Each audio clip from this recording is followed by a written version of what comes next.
Hey guys, in this video I'll show you how to add a PayPal smart buttons in your Shopify store. Now the first thing I want you to do is come to the bottom left, click on settings, come here to payments, and make sure that PayPal has been enabled as a supported payment method. Just go ahead and integrate, and then all you need to do once it is connected, you'll see the email is connected with. It'll basically ask you to log in the first time. Just go and log in, it'll be connected. And then just go to your Shopify store, come here, click on customize.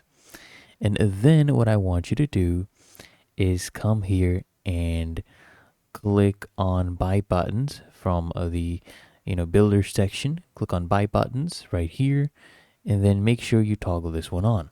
Dynamic checkout buttons.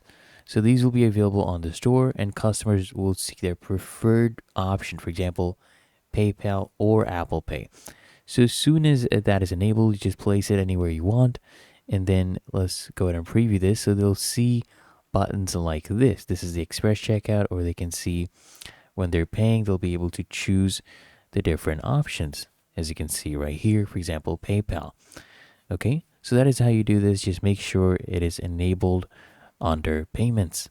But otherwise, it's really that easy and simple. So if you found this video helpful, make sure you smash that like button and subscribe to the channel.